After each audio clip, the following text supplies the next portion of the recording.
Olá, eu sou Renata Boeri, eu sou fisioterapeuta pélvica e a gente hoje vai conversar um pouquinho sobre o papel da fisioterapia nas disfunções pélvicas. Eu trouxe para vocês aqui algumas das principais disfunções pélvicas, tá?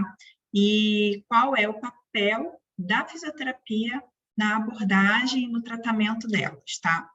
A gente aqui nessa aula vai conversar um pouco sobre a incontinência urinária, a disfunção sexual feminina, a dor pélvica crônica, a síndrome da bexiga hiperativa e sobre os prolapsos dos órgãos pélvicos, tá? A gente vai começar pela incontinência urinária.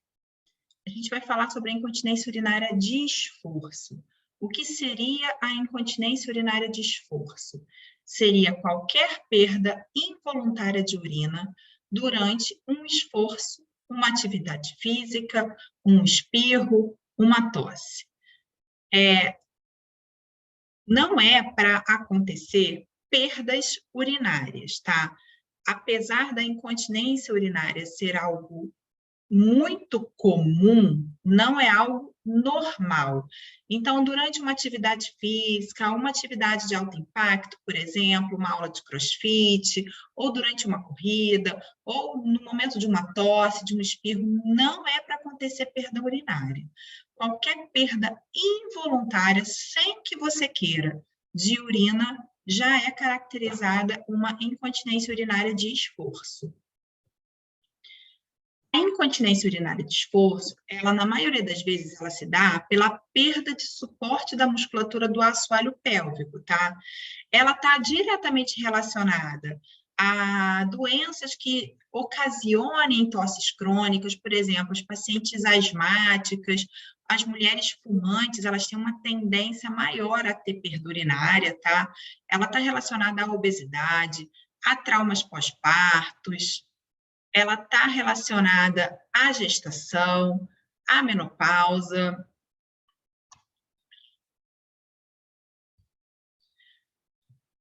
Mulheres que têm quadro de constipação crônica, elas têm mais tendência a ter incontinência urinária de esforço.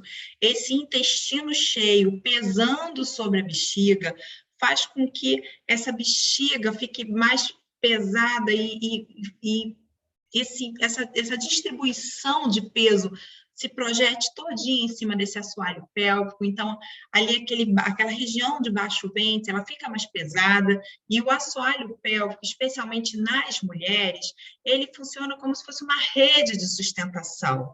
Então, ele é uma rede que dá apoio aos órgãos pélvicos. Esse intestino mais pesado pesa sobre a bexiga, que pesa sobre o assoalho, tá?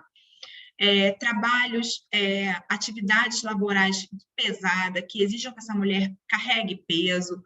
O tabagismo está relacionado à perda urinária de esforço e alguns distúrbios do tecido conectivo também.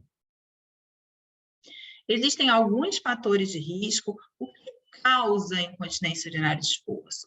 A incontinência urinária de esforço ela é multifatorial, então existem alguns fatores de risco para que essa mulher venha desenvolver uma incontinência urinária de esforço. Por exemplo, a obesidade, qualquer situação que aumente muito essa pressão intra-abdominal faz com que todo esse conteúdo pélvico se choque contra esse assoalho, contra esse chão, né? E aí, essa variação de pressão pode favorecer uma perda urinária. A gestação e o parto, independente de ser um parto cesáreo ou um parto natural, situações de tosse persistente, constipação crônica e o próprio processo da menopausa e do envelhecimento feminino. Tá? A incontinência urinária de esforço afeta quase 16% das americanas adultas, tá? 77% dessas mulheres relatam que esses sintomas são bastante incômodos. Na maioria das vezes, elas têm que usar protetores, né? Têm que usar um absorvente. Elas se incomodam com o cheiro, né, que fica na calcinha. 28% dessas mulheres que têm incontinência urinária, elas relatam terem sintomas moderados a grave, e o que a gente sabe sobre a incontinência urinária de esforço é que quanto maior a idade, maior é o risco dessa mulher desenvolver uma incontinência urinária de esforço. Então, por que acontece, né? Como acontece essa incontinência urinária de esforço? A gente sabe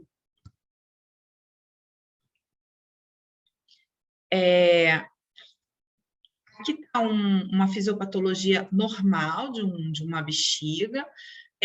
A bexiga está localizada dentro, né, da cavidade abdominal, e as variações de pressão dentro desse abdômen, elas vão fazer um impacto direto nessa bexiga. Então, a bexiga está lá dentro do abdômen, num salto, numa tosse, em qualquer atividade de impacto, essa bexiga ela vai sofrer as variações de pressão que acontecem dentro desse abdômen, tá?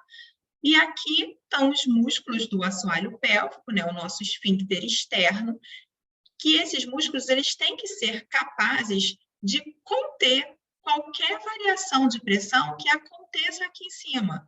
Então, qualquer espirro, qualquer tosse, qualquer salto, qualquer situação que aumente a pressão intraabdominal.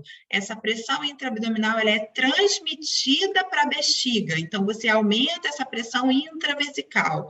Esses músculos eles têm que ser fortes o suficiente para poder suportar toda a variação de pressão que acontece aqui em cima, tá?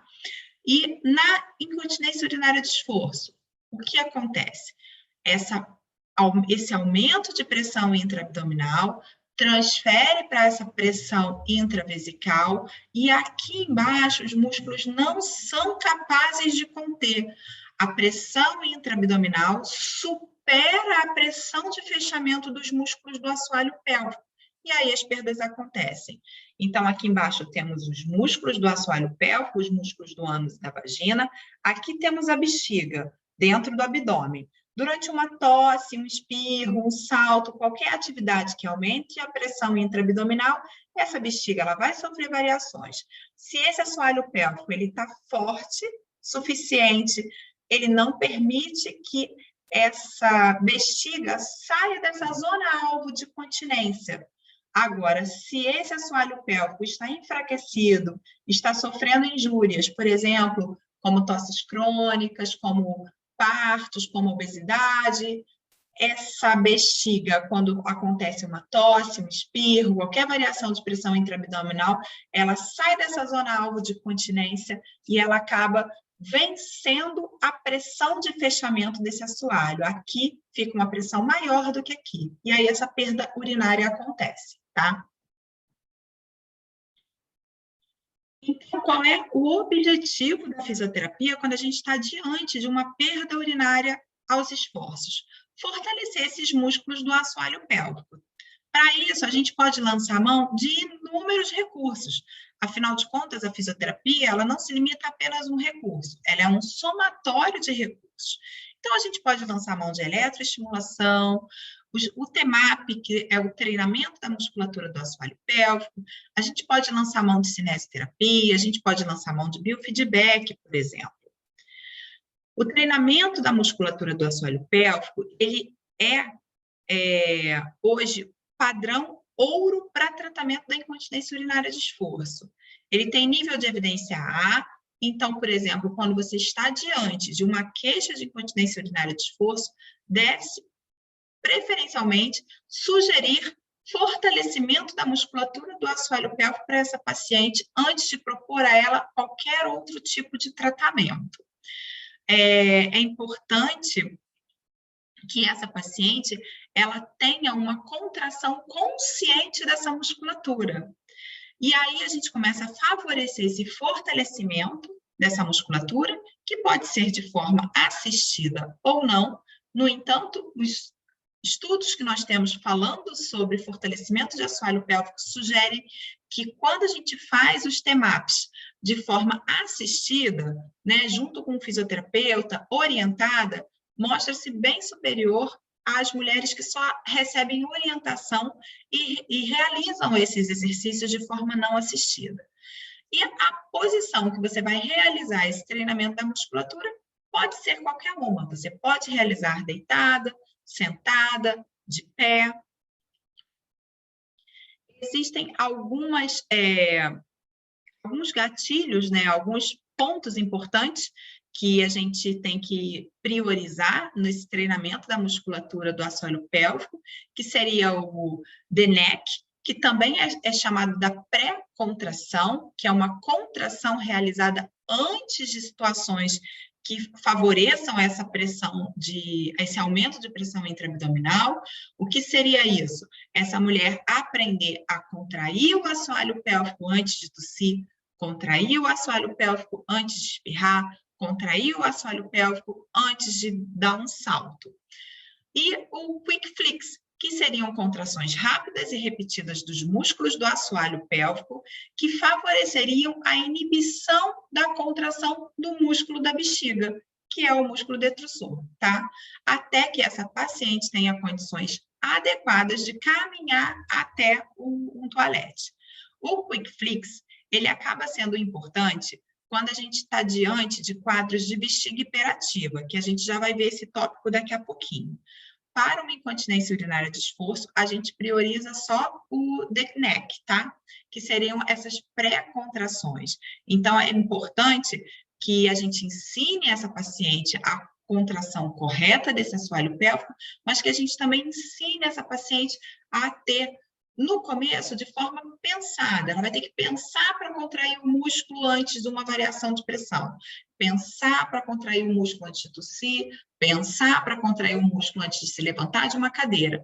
Mas com o passar do tempo, de tanto ela treinar isso, daqui a pouquinho ela vai incorporar isso e isso vai ser uma coisa automática.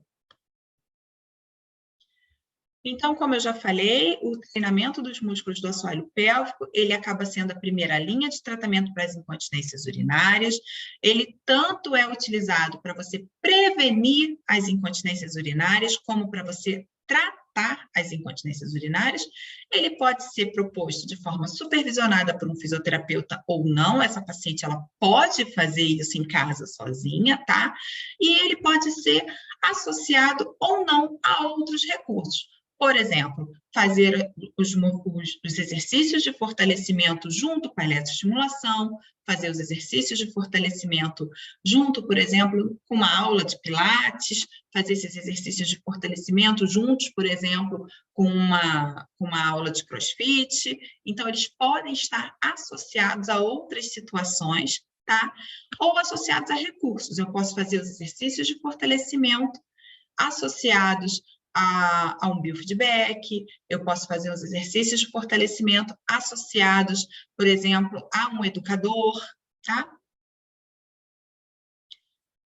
E como é que surgiu essa ideia, né, de fortalecer esse assoalho pélvico para tratar as incontinências urinárias?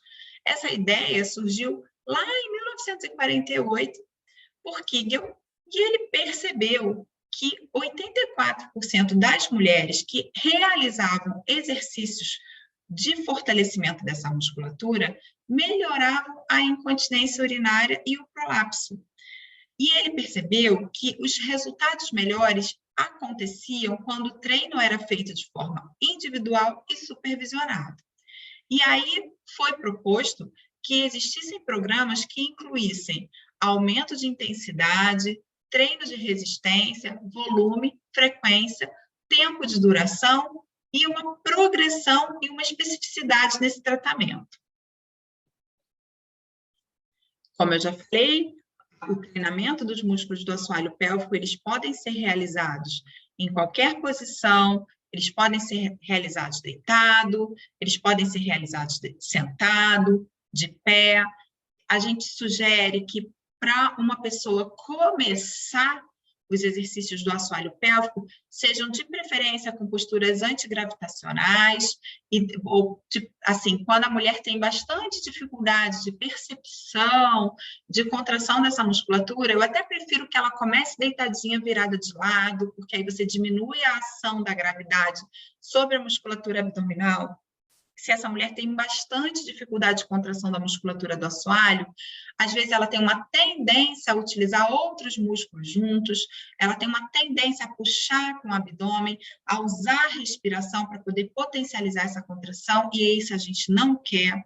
Os músculos do assoalho pélvico, eles têm uma função própria, eles não precisam de ajuda de outros grupamentos musculares para poder fazer a sua função, que é fechar e abrir os orifícios da nossa pelve. Então, é o fechamento da vagina e do ânus e a abertura da vagina e do ânus. E a gente pode associar exercícios de cinesioterapia com os exercícios específicos de fortalecimento, tá? A gente pode estar trabalhando musculatura transversa do abdômen, são músculos sinérgicos, tá bem? A gente pode estar trabalhando contração do assoalho associada a movimentos de membro superior, contração do assoalho associados a movimentos de membro inferior, e a gente pode estar fortalecendo essas musculaturas acessórias também. Muito embora a musculatura de glúteo, musculatura adutora, elas não fazem esse fechamento e essa abertura dos orifícios da nossa pelve, tá?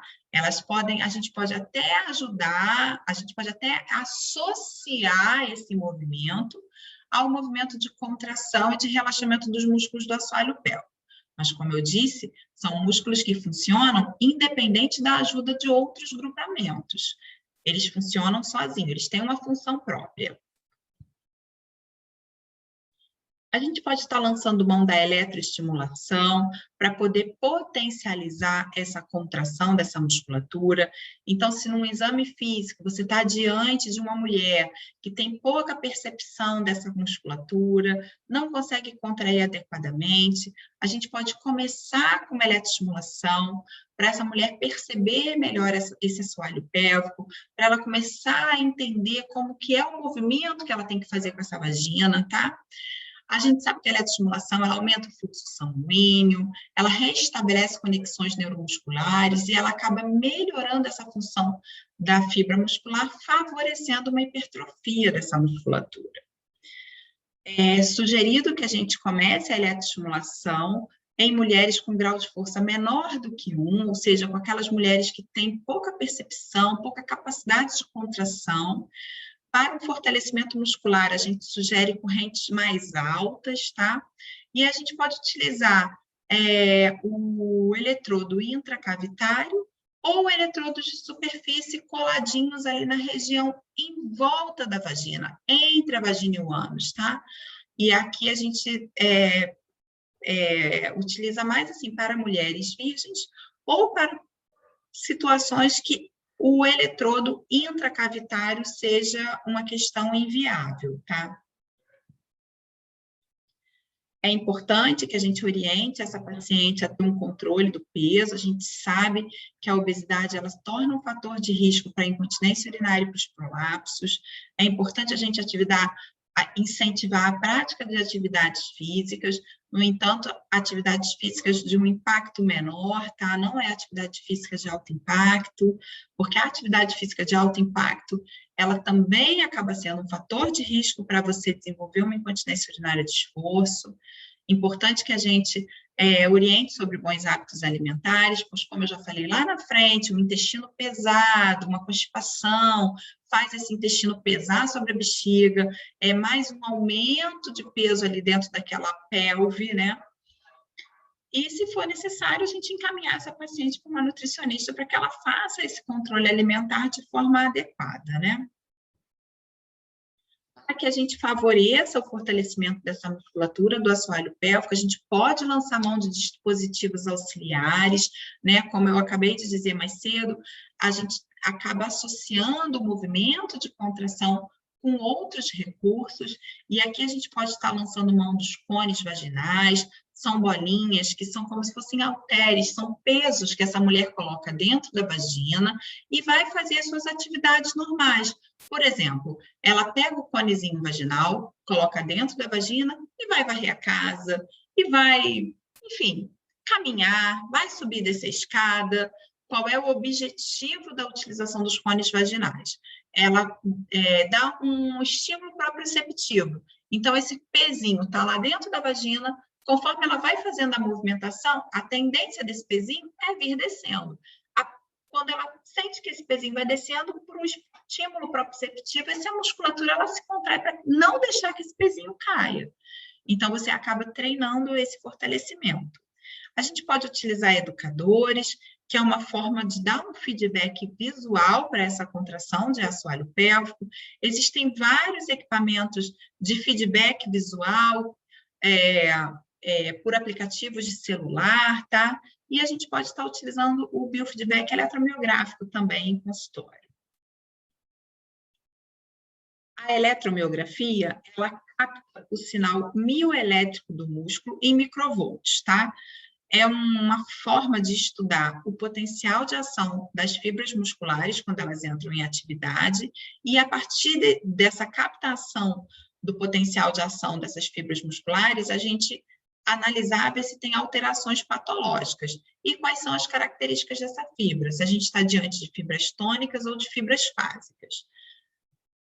O biofeedback é um dispositivo com sensor externo que fornece uma retroalimentação visual dessa contração. Então, através do biofeedback, dessa retroalimentação, o paciente ele acaba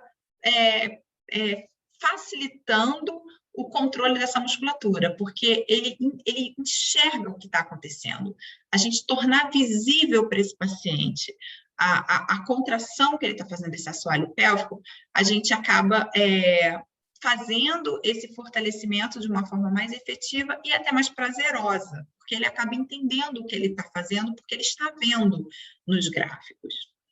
Então, o biofeedback ele serve para a gente ganhar amplitude, a gente melhora o tempo de sustentação nessa contração, e a gente também pode fazer o que a gente chama de down training, que é um treino de relaxamento, através de um feedback visual, tornar esse assoalho pélvico visual para esse paciente, para que ele entenda o que a gente quer quando a gente fala relaxa o assoalho pélvico, porque muitas vezes as pessoas têm dificuldade de relaxamento, tá? Então, o biofeedback ele também auxilia no relaxamento da musculatura quando ela está mais tensionada. E aí a gente vai falar de uma outra disfunção, que seria a síndrome da bexiga hiperativa, que também tem no tratamento conservador a primeira linha de opção. A gente pode estar utilizando de algumas técnicas dentro dos recursos que a gente tem da fisioterapia, como a terapia comportamental, o treino vesical, o fortalecimento da musculatura do assoalho pélvico, e aí a gente vai lá para aquelas contrações rapidinhas. Então, a gente sabe que contraindo esse assoalho pélvico rapidamente, a gente inibe a contração dessa bexiga, e utilizar a neuromodulação, que seria uma eletroestimulação. Tá? Porque a bexiga hiperativa, diferente da perda urinária aos esforços, é uma situação onde essa bexiga, ela pede para se contrair durante a fase de enchimento. Essa bexiga está enchendo, só que alguma coisa irrita essa parede vesical e ela pede para se contrair antes de chegar nessa capacidade sistométrica adequada. E essa mulher, ela acaba indo mais vezes ao banheiro do que o normal. Eu estou falando aqui de mulher, tá, gente? Mas a bexiga hiperativa ela é uma condição que ela atinge homens e mulheres, tá? Porque como o meu público acaba sendo mais o público feminino, eu acabo tendenciando a falar um pouquinho dessa mulher. Mas a bexiga hiperativa, ela acomete ambos os sexos, tá bem? E aí, o que acontece? Essa pessoa que tem a síndrome da bexiga hiperativa, ela é aquela pessoa que ela vai ao banheiro muitas vezes, ela não consegue dar um intervalo adequado entre as micções, ela é aquela pessoa que ela já conhece todos os banheiros da cidade. Se ela vai da casa dela até o trabalho, ela já sabe exatamente qual é o bar que tem um banheiro mais limpinho, ela já conhece os banheiros do shopping, porque ela realmente não consegue ficar muito tempo sem ter que esvaziar essa bexiga, tá? E uma das coisas importantes para a gente chamar atenção nas bexigas hiperativas é que muitos hábitos alimentares influenciam diretamente o funcionamento dessa bexiga. E isso é o que a gente chama da terapia comportamental. A gente tem que orientar essa paciente que, por exemplo, o uso excessivo, o consumo excessivo de cafeína irrita a parede vesical. A cafeína é um irritante da parede vesical. E a gente sabe que essa bexiga, na bexiga hiperativa, ela é uma bexiga que pede para esvaziar o tempo inteiro. E se a gente acaba consumindo alimentos que irritam essa parede vesical, ela já é uma bexiga que pede para esvaziar. Imagine irritada por algum alimento. Ela vai potencializar, né? Ela vai pedir para esvaziar mais vezes num curto intervalo de tempo. Então, é importante que a paciente preste atenção e que tire da sua rotina diária de alimentação café, refrigerante, o chá cafeinado, alimentos apimentados, as frutas cítricas são irritantes vesicais. É importante que essa paciente ela pare de fumar se ela fuma. As bebidas alcoólicas irritam essa parede vesical. E é importante que essa paciente preste atenção na ingestão correta de líquido por dia, que é em torno de 30 ml por quilo de peso. Então, se essa mulher pesa 50 quilos, a ingesta de líquida diária necessária para ela seria em torno de 1.500 ml, 1,5 litro. Isso que a gente fala que todo mundo tem que beber 2 litros de água, não é. A quantidade de água que você tem que beber é de acordo com a sua massa corporal, tá? Uma pessoa de 100 quilos precisa de muito mais água do que uma pessoa de 50. E quando a gente fala em terapia comportamental, né, a gente pensa até na terapia comportamental da psicologia, só que não é, tá, gente? Essa é uma terapia de comportamento, de ingesta e eliminação, tá bem? Então, a gente tem que prestar atenção na adequação dessa ingesta hídrica, nesse controle de alimentos irritativos da parede vesical, e uma coisa que a gente tem que orientar é que existe uma postura correta para as eliminações. Então, orientar a paciente a utilizar um banquinho, algo que eleve esses pés em torno de 15 a 20 centímetros, diminuindo esse ângulo aqui, ó, entre o quadril e o tronco. Geralmente, a gente, quando senta no vaso, a gente faz um ângulo mais reto, um ângulo em torno de 90 graus. Essa posição, esse ângulo mais reto, ele favorece o fechamento desses orifícios, porque um músculozinho chamado pubo retal, ele empurra tanto o intestino tanto o reto quanto a bexiga contra o pubis. Então, ele fecha. A partir do momento que a gente pega um ângulo mais próximo de 35 graus, que seria inclinando um pouquinho o tronco para frente e elevando aqui os pés, a gente solta o pubo retal. Anatomicamente, o pubo retal ele reclina um pouquinho, favorecendo a abertura dos orifícios, favorecendo a saída tanto de fezes quanto de urina. Então, uma postura adequada para todas as eliminações favorece muito que esse conteúdo vesical seja eliminado de forma total. A gente consegue fazer esse xixi de uma forma bem mais satisfatória, tá? E o cocô também. Faz parte também da terapia comportamental, que a gente chama de uroterapia, que seriam as micções programadas ou as micções no horário. A gente deve esvaziar a bexiga em torno de 3 a 4 horas, é óbvio que dependendo muito da sua ingesta hídrica, se você aumenta a oferta de líquido, é claro que você não vai aguentar 4 horas, né, de intervalo entre essas micções, tá? Nunca passar de 6 horas entre uma micção e outra. Tentar urinar de forma espontânea. A mulher tem um hábito de urinar agachada, que é um hábito muito ruim.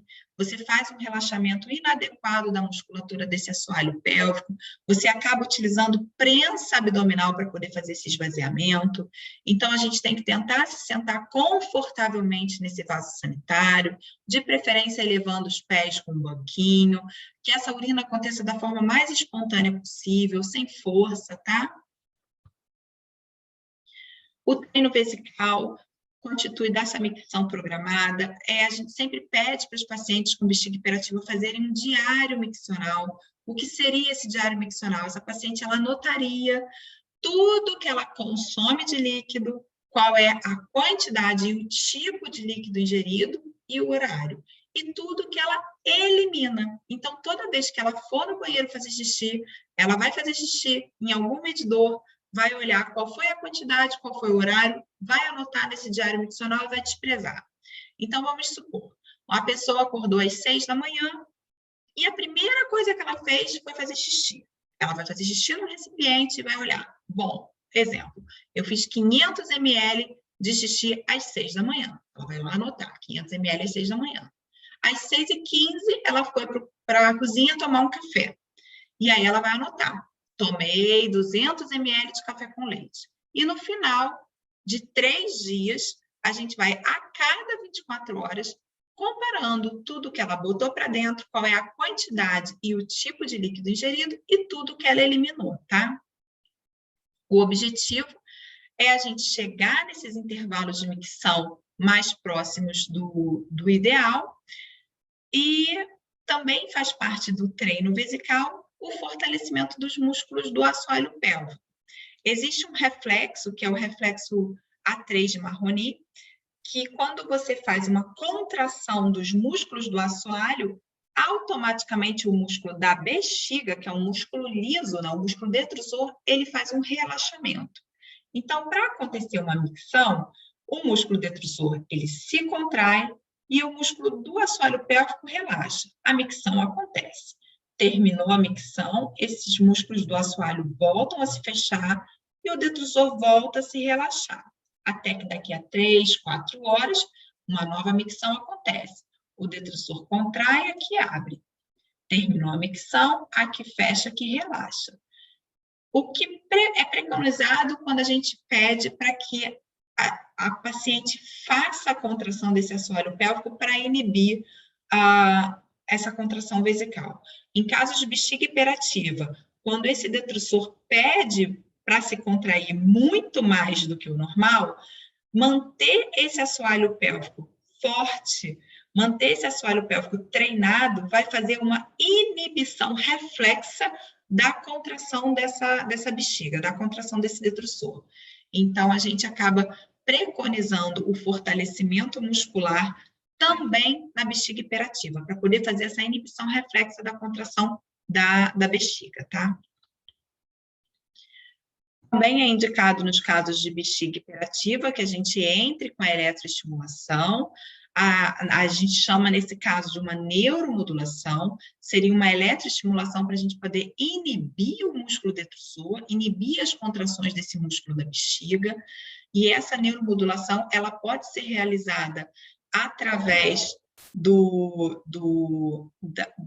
da região parasacral, tá? Em eletrodos colados na região parasacral, ou ela pode ser feita também ali através do nervo tibial. Os parâmetros para uma neuromodulação são frequências mais baixas, tá?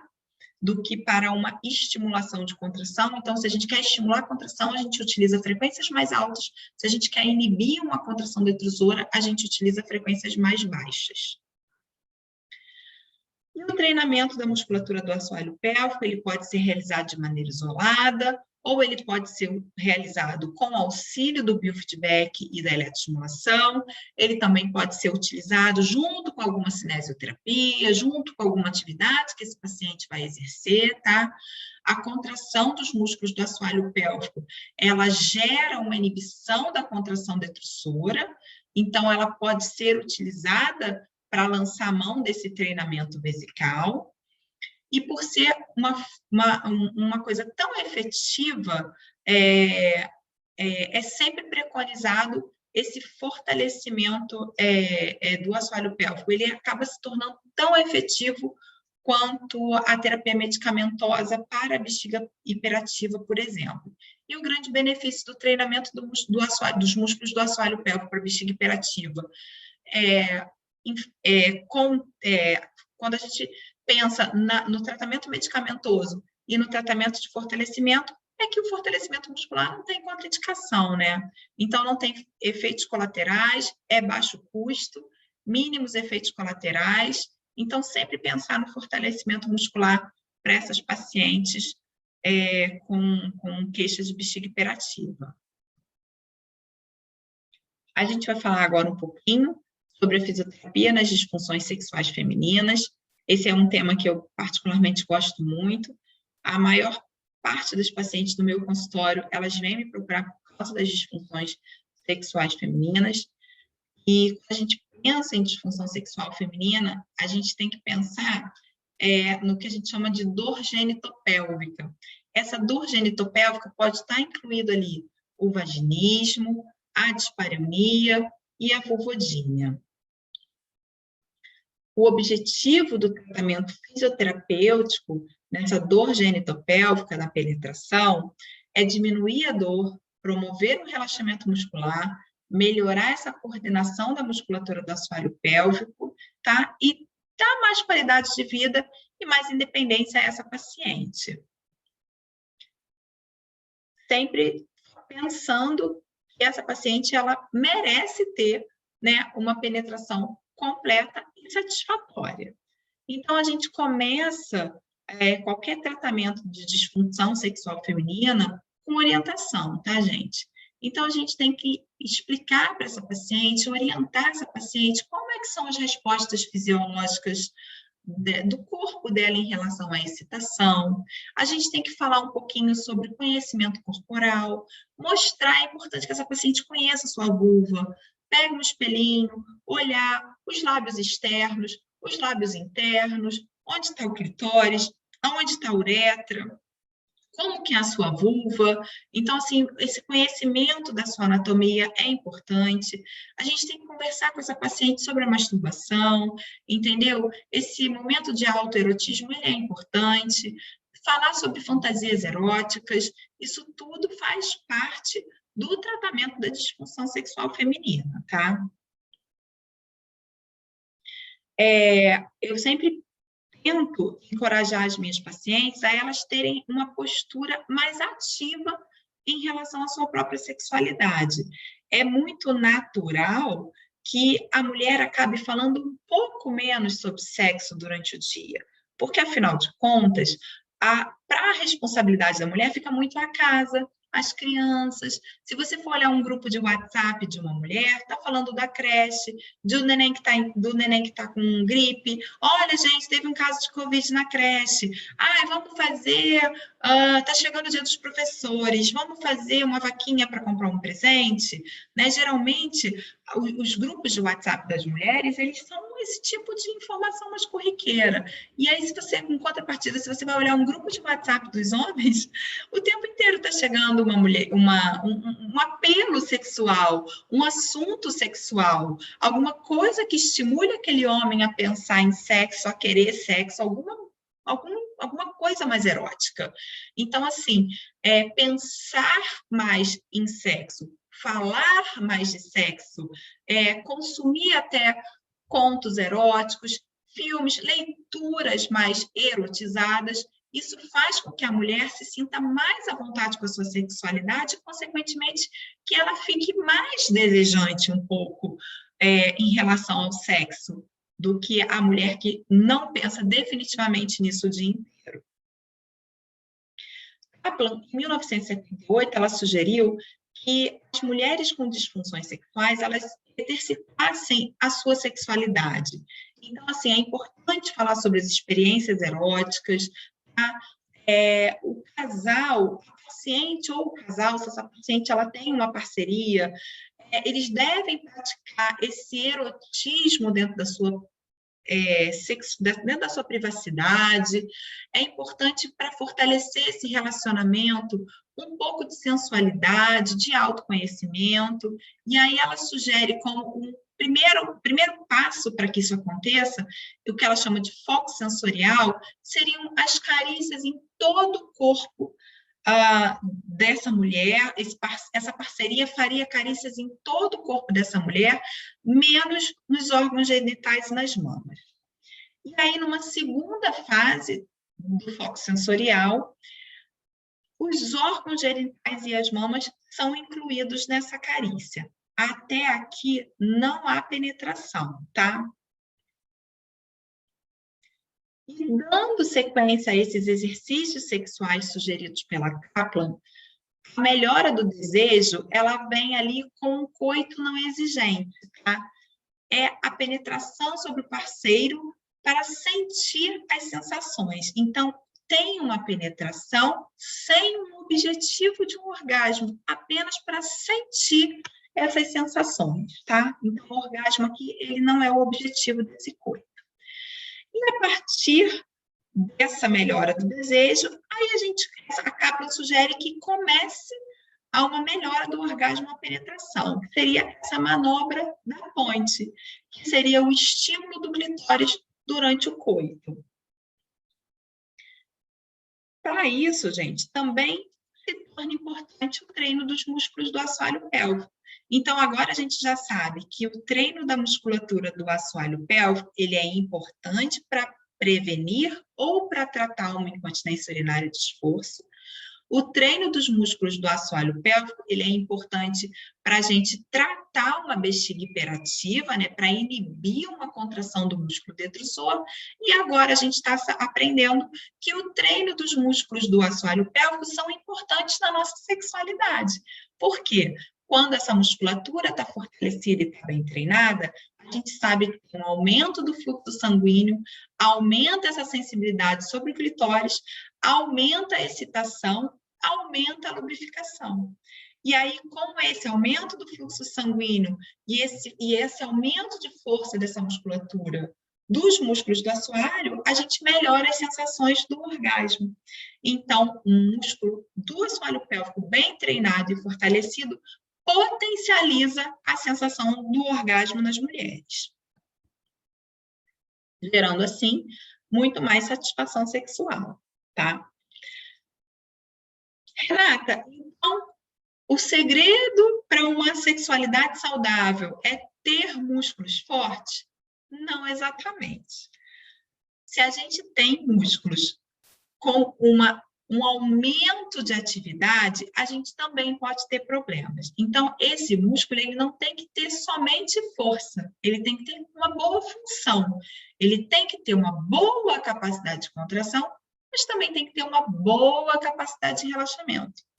Uma musculatura que é tensionada, que se mantém em estado de tensão a maior parte do tempo, ela começa a gerar sintomas de eliminação. Então, uma paciente que apresenta uma hiperatividade da musculatura do assoalho pélvico, uma dificuldade de relaxamento dessa musculatura do assoalho pélvico, ela também vai ter dificuldade na micção.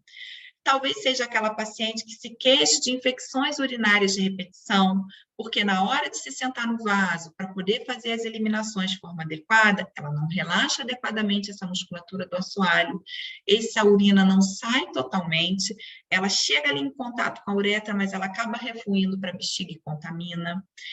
Pode ser essa paciente que queixa-se de constipação e não é nenhum problema no trânsito intestinal, e sim uma constipação terminal, uma deficiência de relaxamento da musculatura do assoalho pélvico para que essas fezes saiam, tá? Uma mulher com hiperatividade dos músculos do assoalho pélvico, ela tem sensação de dor na penetração, ela vai em algum momento apresentar algum tipo de disfunção sexual. E aí, quando a gente faz um exame físico numa mulher dessa, a gente percebe que, às vezes, essa mulher, ela tem dificuldade de contração porque ela não relaxou adequadamente esses músculos. Então, um músculo que não está 100% relaxado, ele diminui a sua força de contração. E essa musculatura, ela tem um relaxamento parcial. A gente consegue identificar dor à palpação nessa musculatura, presença de pontos gatilhos de dor. Essa mulher, ela pode apresentar perdas urinárias, não por fraqueza dessa musculatura, mas sim por um excesso de atividade nessa musculatura. O grau de tensão ali está tão grande que a hora que o músculo precisa fazer a sua função, que é a função de fechamento, ele não faz, porque ele está com muita tensão ali, tá? E qual seria a proposta terapêutica, qual seria o tratamento para mulheres que têm uma hiperatividade dessa musculatura do assoalho pélvico? conscientização corporal, relaxamento muscular e bastante alongamento ali nesse assoalho pélvico. Existem vários estudos que falam da importância da multidisciplinaridade para as disfunções sexuais femininas. As disfunções sexuais femininas, elas nunca são somente físicas, tá? É importante que essa paciente que apresente qualquer dor, desconforto na hora da penetração, na hora da relação sexual, seja vista pela ginecologista, seja vista pelo fisioterapeuta, por um psicólogo e até mesmo uma nutricionista. Existem alguns estudos, por exemplo, que avaliam esse impacto da equipe multidisciplinar, tá? Esse daqui, por exemplo, são pacientes com vulvodínia. Vulvodínia é uma dor e ardência na vulva, tá? E aqui o objetivo desse estudo foi avaliar esse programa da multidisciplinaridade sobre os desfechos primários da dispareunia. Ele investigou aqui 84 mulheres com diagnóstico de vulvodínia e dispareunia, utilizou como instrumentos a escala analógica visual, que seria de 0 a 10, quanto é a dor que você sente, e usou alguns testes, alguns questionários de função sexual. O programa teve duração de 2 ou 3 meses, teve um follow-up 6 meses depois. E o que constava esse programa? 2 sessões de educação quanto às alterações da resposta sexual e outra da função da musculatura do assoalho pélvico na presença de dor, 3 sessões de treinamento de habilidades psicológicas, 3 sessões de fisioterapia do assoalho pélvico, 1 sessão com médico. E o follow-up? As sessões de fisioterapia, elas eram individuais, tá? Com um tempo de 1 hora, era realizado biofeedback, técnicas de relaxamento muscular, dilatadores e exercícios domiciliares. E qual foi o resultado, gente? Essas mulheres que foram submetidas a esse tipo de tratamento, elas tiveram uma redução da dor na relação sexual e no sofrimento relacionado ao sexo, melhoraram a sua excitação, melhoraram o funcionamento sexual geral e, consequentemente, elas também apresentaram uma melhora no desejo sexual. Porque, gente, se a pessoa está sentindo dor na hora de uma relação sexual, ela não vai ter vontade. Isso vai impactar diretamente o desejo, isso vai impactar a lubrificação e isso vai impactar o orgasmo e a satisfação. Todas foram mantidas, todas as pacientes desse estudo foram mantidas em acompanhamento. E como conclusão, esse estudo ele fornece um forte apoio para que a gente possa pensar que uma abordagem multidisciplinar, com psicólogo, fisioterapia e ginecologia, é efetivo para a gente melhorar a dor e o funcionamento sexual entre as mulheres com dor genitopélvica de penetração, né? Com dor na penetração.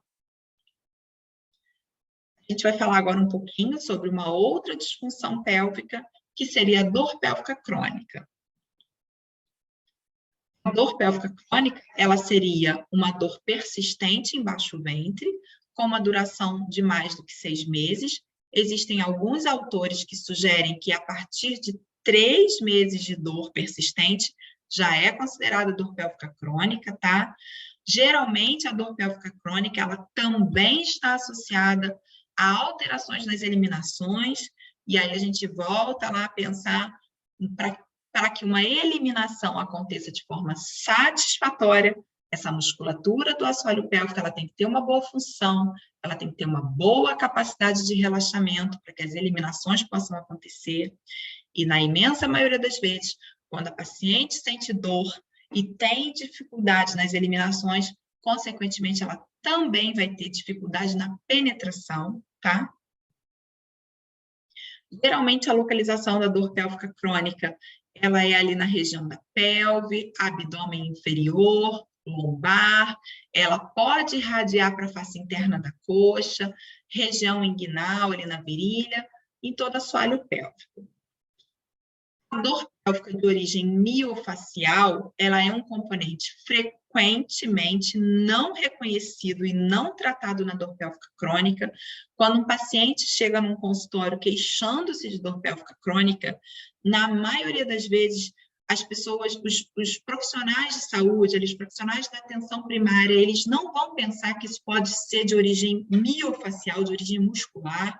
A tendência é pensar que é alguma outra questão ginecológica, e na maioria das vezes, essas mulheres, elas têm dor pélvica crônica de origem miofacial, de origem puramente muscular, tá?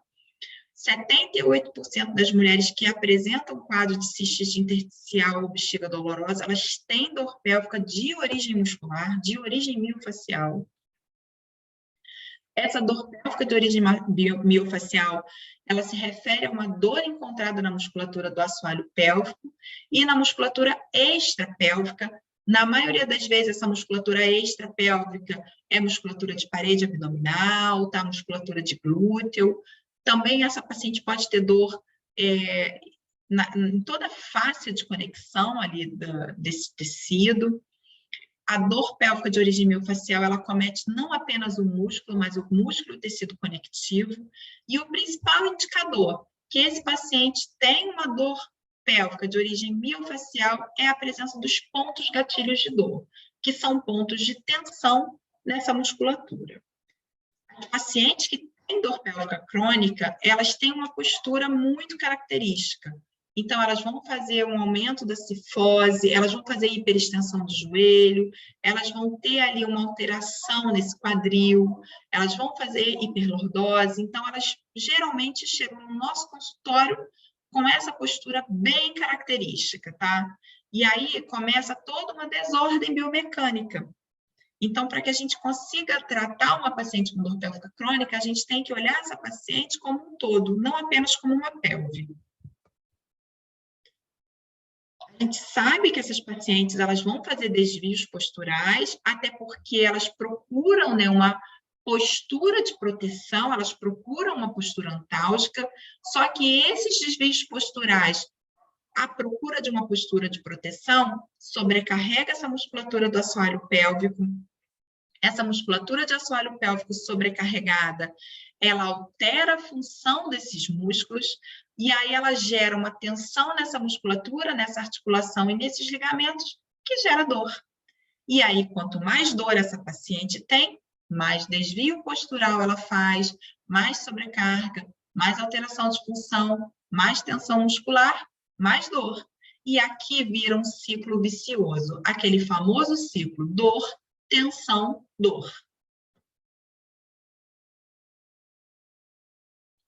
Há uma relação entre a dor pélvica crônica e a respiração, porque há uma relação entre o diafragma e o assoalho. Se a gente faz uma incursão respiratória adequada, satisfatória, a gente tem transmissão aqui de pressão para esse assoalho. Então, uma respiração bem superficial, curtinha, não permitindo uma boa excursão diafragmática, acaba favorecendo uma rigidez e uma hiperatividade nesse assoalho pélvico. Então, se a gente quer trabalhar esse assoalho pélvico, se a gente quer melhorar essa hiperatividade, se a gente quer melhorar esse grau de relaxamento desse assoalho pélvico, a gente tem que começar lá em cima, pela respiração, tá? É sempre importante que a gente incentive uma respiração diafragmática. Quando a gente faz uma inspiração diafragmática com uma expiração mais forçada, a gente está favorecendo também ali um alívio álgico. Então, por exemplo, no momento ali de uma liberação de um ponto gatilho, eu sempre peço para essa paciente, respira, bota o barrigão para fora, solta o ar, para que a gente favoreça esse alívio da dor. Um outro recurso da fisioterapia que favorece muito a diminuição da dor e o relaxamento da musculatura é a neuromodulação, através de uma ativação do sistema de supressão da dor, tá? Então, a gente pode utilizar o TENS nessa paciente que tem dor pélvica crônica. O que seria o TENS? Seria uma aplicação de estímulos elétricos na superfície dessa pele para controle da dor, é um método não invasivo, é baixo custo, é seguro, pouquíssimos efeitos colaterais, tá, gente? Então, a gente pode estar utilizando essa eletroestimulação, essa neuromodulação na região parasacral, a gente pode estar utilizando intravaginal e a gente pode estar utilizando tibial, tá? Aqui os locais de aplicação. E a gente pode estar utilizando o TENS, inclusive, no local da dor. Exemplo, mulheres com cólicas menstruais, a gente pode estar utilizando o TENS aqui na região de baixo ventre.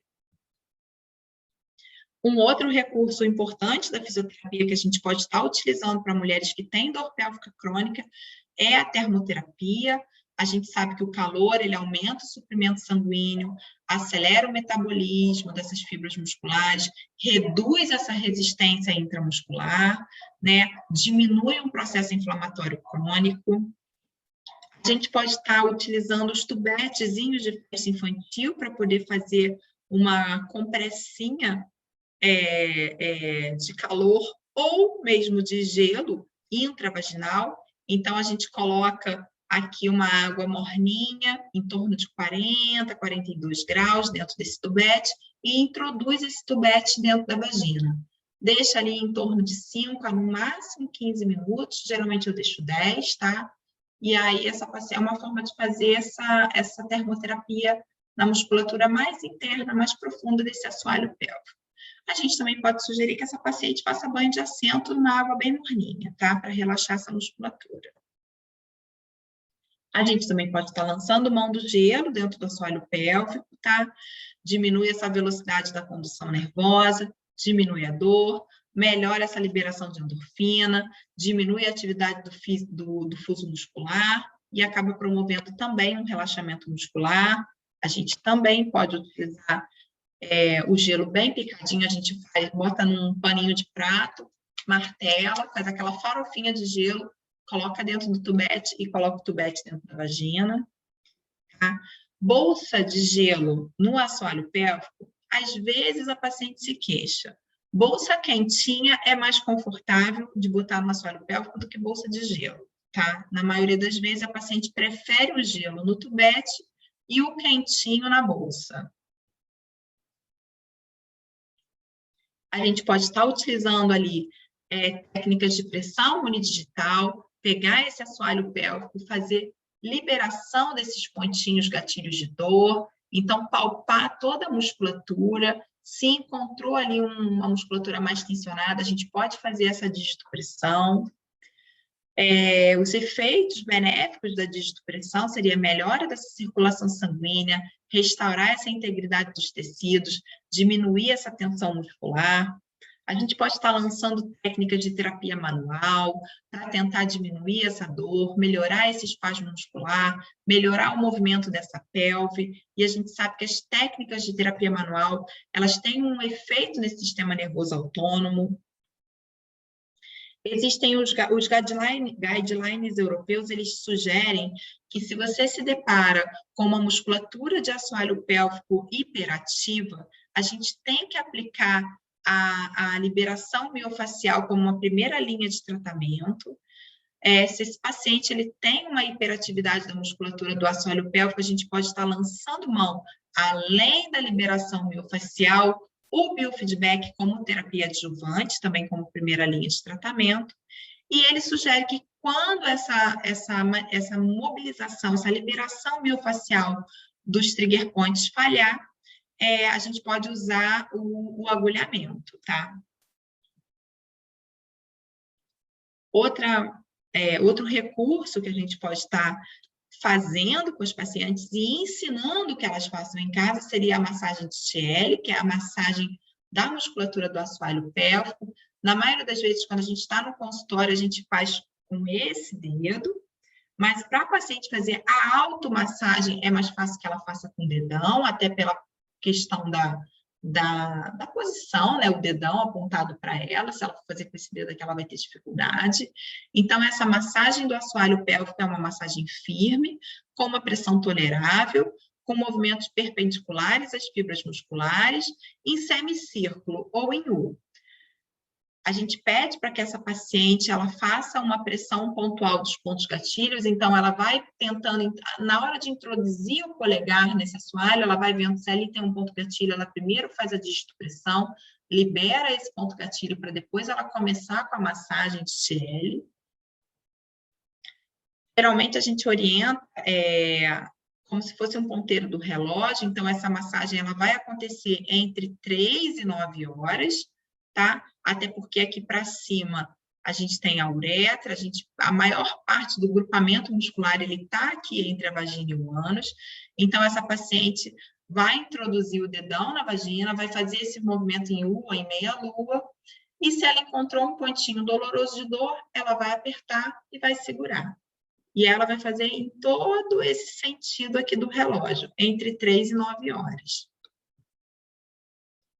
Outro recurso que a gente pode estar utilizando para os pacientes que têm dor pélvica crônica, tem dor genitopélvica de penetração, que tem vaginismo, tem vulvodínia, é a utilização dos dilatadores vaginais, que são próteses de silicone para utilizar numa introdução vaginal. A gente pode estar utilizando essa introdução desses dilatadores com ou sem movimentos multidirecionais. Então, essa paciente ela pode só colocar o dilatador, ou ela pode estar colocando o dilatador e estar utilizando movimentos com esse dilatador. E a gente sempre utiliza que essa paciente faça o uso dos dilatadores em uso domiciliar também, tá?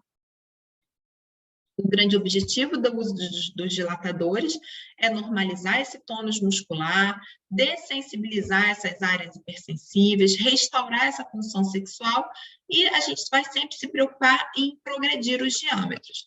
A paciente vai começar com dilatadores menores e a partir do momento que ela for conseguindo introduzir esse dilatador sem dor ou desconforto, ela vai aumentando o diâmetro. Um outro recurso que a gente pode utilizar para o relaxamento dessa musculatura seria a eletromiografia e o biofeedback, esse mapeamento do recrutamento motor do músculo e essa avaliação desse nível de atividade, tornando isso tudo visual, faz com que essa paciente tenha mais controle sobre essa musculatura, tanto para uma contração quanto para um relaxamento. Na dor pélvica crônica, a gente sempre foca no down training, no treino de relaxamento. Afinal de contas, a gente tem que tentar reduzir essa atividade elétrica do músculo, reduzir a hiperatividade, consequentemente reduzindo a dor. Tá? A gente tem que quebrar aquele ciclo de dor e faz-dor. É importante que a gente comece técnicas de reequilíbrio postural, porque lembra que essa paciente com dor pélvica crônica, ela tem toda uma alteração postural, então a gente tem que focar no alongamento, no fortalecimento, abdominais, músculos da lombar, rotador interno, extensor de quadril, adutor, flexor, isquiotibial, então é todo um reequilíbrio postural, tá? E para a gente fechar, a gente vai falar sobre a última disfunção que eu trouxe para vocês, que seria a fisioterapia dos prolapsos dos órgãos pélvicos.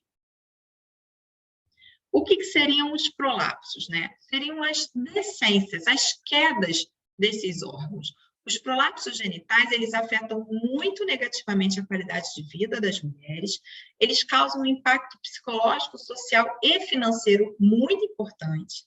Até 30% das mulheres entre 50 e 89 anos, elas vão apresentar algum grau de prolapso. 10% das mulheres são submetidas à cirurgia de prolapso e incontinência urinária. 10% de toda a população das mulheres um dia vai ser submetida a uma cirurgia de prolapso ou de incontinência urinária. E 30% dessas intervenções requerem procedimentos adicionais, tá? Ou seja, a gente tem uma taxa de recidiva das cirurgias de prolapso bastante alta. O prolapso ele tem 4 classificações, tá? O prolapso grau 1, quando ele está até 1 centímetro para dentro do ímen, ele ainda não chegou no meio externo, ele está para dentro. Grau 2 é entre -1 e +1, então ele está ali atingindo o introito vaginal. Grau 3, ele já está passando do introito vaginal. E o grau 4 seria uma exteriorização maior do que 2 centímetros além do ímen. A fisioterapia não reposiciona órgão, né? Para a gente botar esse órgão no lugar de novo, é necessário uma cirurgia. Mas os prolapsos grau 1 respondem muito bem à fisioterapia, porque quando a gente melhora o fortalecimento da musculatura, a gente melhora essa sustentação. A gente não necessariamente colocou esse órgão de novo no lugar, mas a gente deu uma dificultada para que ele desça mais um pouco, porque a gente fortaleceu essa musculatura.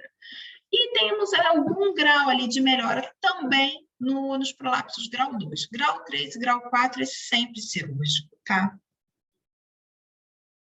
O grande objetivo da fisioterapia nos prolapsos genitais seria tratar os sintomas, tá? Os objetivos da fisioterapia. Então, a gente tem que tentar restaurar essa anatomia, melhorar essa função miccional, melhorar a função sexual, a função intestinal dessa paciente. E, mais uma vez, para isso, a gente vai lançar a mão do treinamento da musculatura do assoalho pélvico.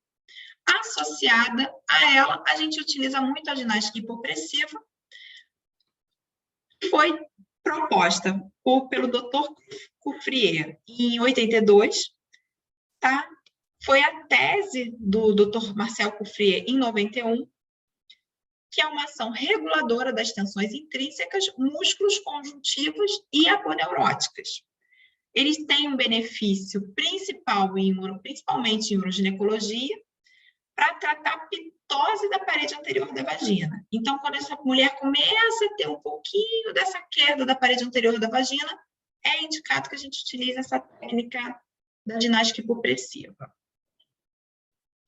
A ginástica hipopressiva, ela consiste numa respiração, onde a paciente deve puxar o ar pelo nariz, enchendo a barriga de ar. Depois, em seguida, ela solta o ar pela boca, encolhendo essa barriga, ou seja, contraindo o abdômen, levando o umbigo lá para trás, lá para as costas. No final de toda a expiração, quando ela já está praticamente com aquela sensação de que não tem mais ar no pulmão, ela bloqueia esse ar e abre essa costela, aspirando esse conteúdo, fazendo uma pressão negativa nesse abdômen. E ela deve manter esse ar bloqueado o maior tempo possível, geralmente em torno de 10 a 15 segundos, tá? Mas isso varia de pessoa para pessoa. A ginástica hipopressiva ela é indicada para pacientes que têm queixa de prolapso e para também fazer um fortalecimento da musculatura mais interna do abdômen em caso de diástase abdominal. E para concluir, gente, isso tudo que eu tinha para passar para vocês, o encaminhamento das mulheres com qualquer disfunção do assoalho pélvico para um fisioterapeuta pélvico, ele deveria acontecer de forma rotineira, como parte de uma abordagem multidisciplinar. A fisioterapia pélvica, ela sempre se apresenta segura e eficaz, proporcionando melhora dos sintomas e das disfunções do assoalho pélvico. Muito obrigada.